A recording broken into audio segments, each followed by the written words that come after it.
Right now, as you are watching this, a research paper published 6 weeks ago in the journal Geology is circulating through earthquake science circles with a level of attention that very rarely accompanies a study about South Carolina.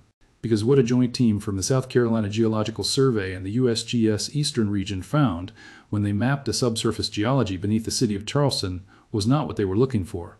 And what it means for 800,000 people living in a metropolitan area with essentially no earthquake preparedness infrastructure is something that the American public has not been told clearly enough. On June 12, 2026, the research team published the results of a high-resolution seismic reflection survey conducted across a 340 square kilometer grid beneath the Charleston metropolitan area and the adjacent offshore continental shelf. The survey was originally designed to update the region's subsurface geology maps for infrastructure planning purposes, the kind of routine scientific work that supports highway design, bridge foundation engineering, and port expansion projects.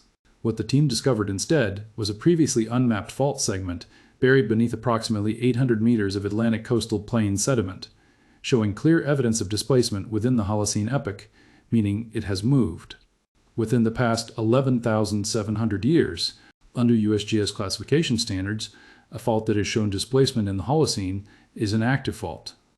Not potentially active, not historically suspected active, capable of producing earthquakes, and classified accordingly in formal seismic hazard assessments. Nobody knew this fault was there. Charleston already sits above one of the most seismically complex and least understood geological environments in the United States. On August 31st, 1886, the city was struck by what remains the largest earthquake ever recorded in the eastern United States. States in the historical era, a magnitude estimated between 7.0 and 7.3, which killed approximately 100 people, damaged or destroyed nearly 2,000 buildings, and was felt from Cuba to New York to Chicago. The specific fault that ruptured in 1886 has been debated by seismologists for 140 years. No surface expression of the rupture was ever definitively identified. The fault responsible for the most destructive eastern U.S. earthquake in recorded history has, until now, remained unconfirmed. The June 2026 paper does not claim that the newly mapped fault segment is the source of the 1886 earthquake. The geometry and location are consistent with the 1886 epicentral region, and the research team identifies it as a strong candidate. But the more important finding is not about 1886. It is about today, a previously unknown Holocene active fault beneath a major American city that was not in any seismic hazard model, any building code standard, or any emergency management plan for this region before June 12, 2026. Today, we are going to break down exactly what geologists found, why buried eastern U.S. faults are so much harder to detect than California faults, what the 1886 earthquake tells us about what this fault system is capable of, and what happens when a fault of that capability ruptures beneath a modern city of 800,000 people that has never been told it needs to be ready. No guessing, no dramatizing, just the geology, the science, and the real stakes. Drop a comment right now. Do you live in Charleston, in the South Carolina Low Country, or anywhere in the Carolina coastal region? Have you ever thought seriously about earthquake preparedness? Have your children's schools ever run an earthquake drill? Tell me your city and whether you knew that Charleston was the site of the largest earthquake in eastern U.S. history before today. Because the gap between what geologists know about this city's seismic exposure and what its residents understand about their own risk is among the most significant information gaps in American natural hazard communication. Subscribe right now for every significant seismic finding across America's eastern fault systems covered as it is published, completely free. A thumbs up helps this reach the people in the Carolina Low Country who have been left out of the earthquake preparedness conversation for too long. Let us go for 5,000 likes now. Let us talk about why nobody found this fault until now. The eastern United States is geologically old in a way that fundamentally changes how earthquake science works compared to the western United States. The western U.S., the California, the Pacific Northwest, Nevada, Utah has been tectonically active in the geologically recent past. Active faults in California produce earthquakes frequently enough to keep them visible at the surface, and offset stream channels, fault scarps, fresh crack patterns in young alluvial fans. You can see where the San Andreas Fault runs from satellite imagery. You can walk along the Hayward Fault's surface, trace in Berkeley neighborhoods where curbs and sidewalks have been offset by fault creep. Western U.S. faults announce themselves. Eastern U.S. faults are different. They formed in ancient tectonic events, the Appalachian mountain building episodes that occurred 300 to 500 million years ago, and have been slowly buried under thick layers of sediment deposited by rivers, seas, and coastal processes across the intervening hundreds of millions of years. The Atlantic coastal plain, which underlies Charleston and most of coastal South Carolina, is composed of sequences of marine sediment, sand, clay, limestone, deposited in the shallow seas that have periodically covered this region as sea levels rose and fell across geological time. Beneath Charleston, these sediment layers reach depths of 800 meters or more before the ancient crystalline basement rock is encountered. A fault in the basement rock beneath 800 meters of sediment does not produce a surface scarp. It does not offset streams. It may not produce any detectable surface expression at all. The only way to find it is to look directly, to send acoustic energy into the subsurface and measure the reflected waves that bounce back from the boundaries between different geological layers. This technique, called seismic reflection profiling, creates an image of subsurface geology that functions like a geological X-ray. It is expensive, technically demanding, and has historically been deployed in the eastern U.S. primarily for oil and gas exploration rather than earthquake hazard assessment. The June 2026 survey used a network of VibroSeis trucks, specialized vehicles that generate controlled seismic vibrations by pressing a heavy plate against the ground surface, combined with arrays of geophones that recorded the reflected energy. At the surface, the data was processed using algorithms that can distinguish reflections from different geological boundaries at depth, producing cross-sectional images of the subsurface geology from the surface down to approximately 3 kilometers. It was in those images at depths between 600 and 1,100 meters below the surface of Charleston streets that the previously unmapped fault segment appeared. Dr. Mark Chapman, senior seismologist at the South Carolina Geological Survey and corresponding author of the June 2026 study, stated in the paper's discussion section, "The identification of this fault segment substantially changes our understanding of the seismic source geometry beneath the Charleston area. Its Holocene displacement history indicates it is not a relic structure from ancient tectonic events, but an active element of the current stress field. Its absence from previous hazard models means that seismic hazard estimates for the Charleston region have been based on an incomplete inventory of potential earthquake sources. In plain language, Charleston's earthquake risk has been underestimated, and the city of 800,000 people building on top of it has been making infrastructure decisions about schools, about hospitals, about bridges, about the expansion of one of the busiest container ports in America, and based on hazard models that were missing a fault. Now let us talk about what the 1880-186 earthquake tells us about what this fault system is capable of, because that event is the clearest available evidence for what a major Charleston area earthquake looks like at the human scale. And the comparison between 1886 and today is the story that most directly communicates what is at stake. On the evening of August 31st, 1886, Charleston was a city of approximately 49,000 people. The earthquake struck at 9:51 p.m., when most residents were at home. The shaking lasted between 60 and 80 seconds. The ground movement was severe enough to topple chimneys from nearly every masonry building in the city. Approximately 100 people died, most killed by falling masonry from collapsing chimneys and unreinforced brick walls. Nearly 2,000 buildings were damaged or destroyed. Property losses reached $5 to $6 million in $1,886, a figure that represented a substantial fraction of the city's total assessed value. And then the magnitude of the shaking amplification began to become clear as reports came in from across the eastern United States. Church bells rang in cities 1,000 kilometers away. Cracks appeared in building walls in Washington, D.C. Plaster fell from ceilings in Cincinnati. Railroad tracks were bent near the epicenter.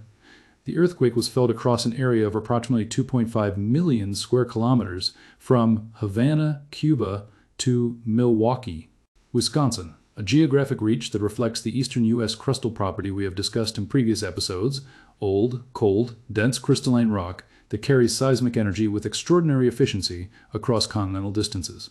The people of 1886 Charleston lived through a genuinely catastrophic event and recovered, largely because 49,000 people and the construction technology of the 19th century produced a finite amount of vulnerable building stock 100 people died, the city rebuilt. Today's Charleston metropolitan area contains approximately 800,000 people. The urbanization of the Low Country since 1886 has brought residential development across the barrier islands. The tidal marshes, the former rice paddies and wetlands that surround the historic peninsula, these new development areas sit on the softest, most water-saturated soils in the coastal plain.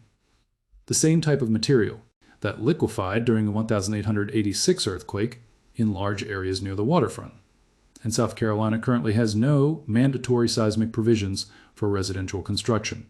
No requirement that homes built in the Charleston area today be engineered to withstand the level of shaking the 1886 earthquake produced. No earthquake early warning system. No school earthquake drills mandated by the state. And now, as of June 2026, a newly discovered active fault that was not in any of the hazard models that informed the building code decisions that were never made. A USGS-funded scenario analysis for a repeat of the 1886 earthquake under modern conditions, conducted by the Earthquake Engineering Research Institute and published in 2014, projected between 900 and 1,500 deaths in the Charleston metropolitan area under moderate preparedness assumptions. Under low preparedness assumptions, which more accurately reflect current conditions, the estimate reaches between 2,500 and 4,000 deaths. This is from a magnitude 7.0 earthquake striking a city that sits on liquefaction-susceptible coastal plain soils, with no seismic building codes, no early warning system, and a population that has no earthquake preparedness culture, because they have been told implicitly that earthquakes happen in California and Japan. Charleston is not California. It is not Japan, but the fault beneath it does not know that. The Port of Charleston adds a national economic dimension to the local risk. Charleston handles approximately 2.8 million 20-foot equivalent container units per year, making it the fifth or sixth busiest container port in the United States, depending on the year. It is a critical entry point for goods moving to the southeastern interior of the country through Charlotte, Atlanta, and the broader Appalachian and Piedmont region. A major earthquake disabling the Port of Charleston through damage to cranes, terminal infrastructure, and the dredged channels that allow post-Panamax vessels to access the port would produce supply chain disruptions across the southeastern United States, comparable to the highway network disruptions modeled in the new Madrid scenarios we have covered. The port is not built to seismic standards calibrated for a repeat of the 1886 event. When you lay all of this out, the June 2026 discovery of a previously unmapped Holocene active fault beneath the city, the 1886 earthquake, as the documented baseline of what this system is capable of, 800,000 people in a metropolitan area with no seismic building codes, the fifth busiest port in America sitting on Atlantic coastal plain, liquefaction-susceptible soils, and hazard models that are now known to be incomplete. The question the public deserves to have answered is why the conversation about eastern U.S. earthquake risk never generates the attention level that California and Japan routinely receive. The honest answer is that the last truly catastrophic eastern U.S. earthquake happened in 1886. 140 years of relative quiet have created a cultural assumption that the risk has somehow expired. It has not. Seismic hazard does not expire. The elastic strain that drove the 1886 rupture was generated by the same tectonic stress field that is still operating today. The newly discovered fault has demonstrated Holocene activity. It has moved within human civilization's time frame. It is not an ancient relic. It is a geological structure in the current stress field with no detectable surface expression beneath a major American city, missed by every hazard model. Until 6 weeks ago, let us be direct about the practical message here, because information without action is just anxiety. For Charleston residents, the most immediately actionable response to the June 2026 finding is not panic, it is awareness, followed by the specific preparations that the earthquake threat in the Low Country demands. Know your soil. The USGS and the South Carolina Geological Survey published surficial geology maps showing which areas of the Charleston metropolitan area sit on soft, coastal plain sediments with high liquefaction susceptibility versus areas with more competent geological substrate.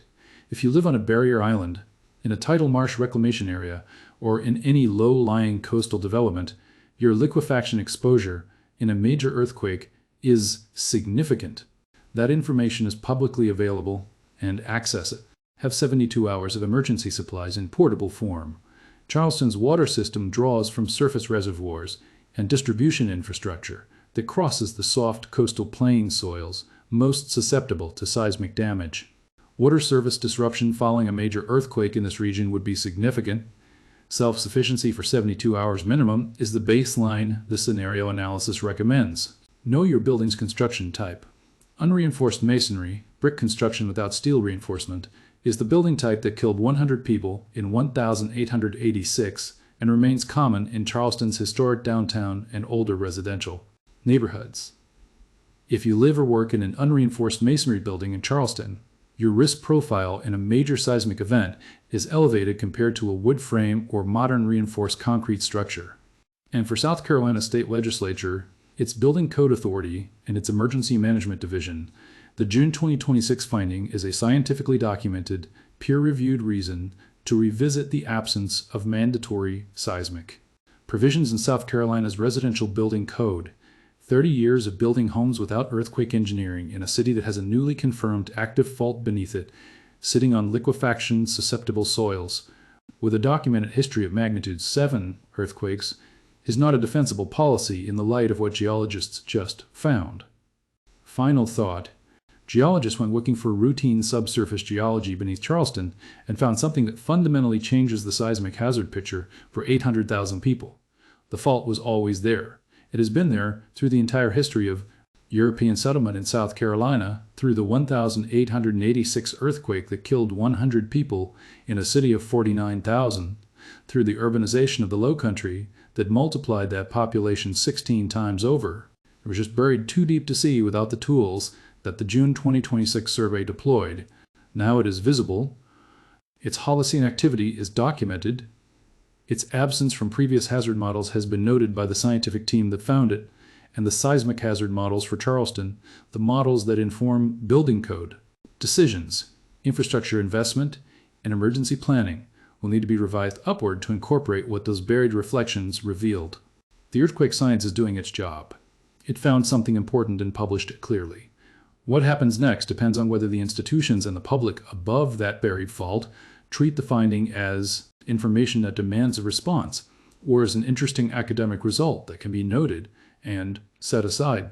140 years ago, a fault beneath Charleston moved and killed 100 people in a city of 49,000. It will move again. The city has 16 times as many people now.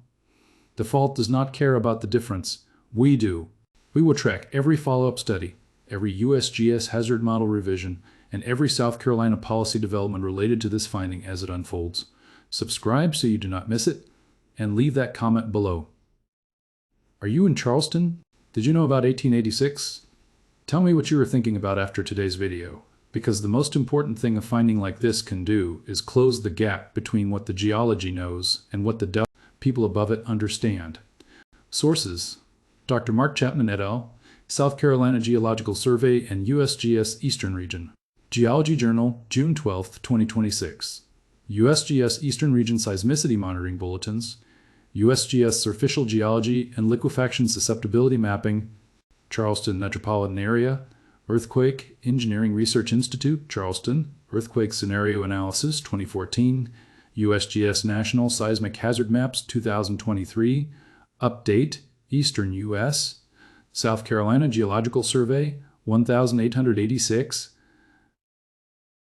Charleston Earthquake Documentation, Johnson & Schweig 1996, Historical Charleston Earthquake Magnitude Reassessment, USGS Seismic Reflection Profiling Methodology, Documentation, South Carolina Building Code, Seismic Provisions Assessment, Port of Charleston Throughput Statistics 2025-2026, USGS Shake Alert Operational Coverage, Eastern U.S., Status,